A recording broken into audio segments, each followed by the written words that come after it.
SSLC ಪರೀಕ್ಷೆಯಲ್ಲಿ ಎಲ್ಲ ವಿಷಯಗಳಲ್ಲಿ ಫೇಲ್ ಆದ ಮಗನಿಗೆ ಕೇಕ್ ತಿನ್ನಿಸಿದ ಪೋಷಕರು. ಎಸ್ಎಸ್ಎಲ್ಸಿ ಪರೀಕ್ಷೆಯಲ್ಲಿ 6 ವಿಷಯದಲ್ಲಿ ಫೇಲ್ ಆದರೂ ಆತ್ಮಸ್ಥೈರ್ಯ ಕುಗ್ಗಬಾರದು ಎಂಬ ಕಾರಣಕ್ಕೆ ತಂದೆ, ತಾಯಿ, ಸಹೋದರ, ಸಹೋದರಿ, ಅಜ್ಜಿ ಹಾಗೂ ಕುಟುಂಬದವರು ಕೇಕ್ ತಿನ್ನಿಸಿದ್ದಾರೆ.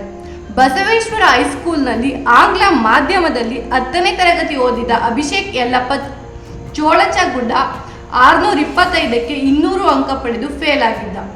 ಬೇಸರದಲ್ಲಿದ್ದ ಅಭಿಷೇಕ್ಗೆ ಆತ್ಮಸ್ಥೈರ್ಯ ತುಂಬಲು ಅಚ್ಚರಿ ಎಂಬಂತೆ ಪೋಷಕರು ಕೇಕ್ ತಿನ್ನಿಸಿ ಸಿಹಿ ಮುತ್ತು ನೀಡಿ ಸಮಾಧಾನ ಮಾಡಿದ್ದಾರೆ. 15 ತಿಂಗಳು ಮಗುವಾಗಿದ್ದಾಗ 2 ಪಾದ ಸುಟ್ಟು ಅಭಿಷೇಕ್ ನೆನಪಿನ ಶಕ್ತಿಯನ್ನು ಕಳೆದುಕೊಂಡಿದ್ದಾರೆ.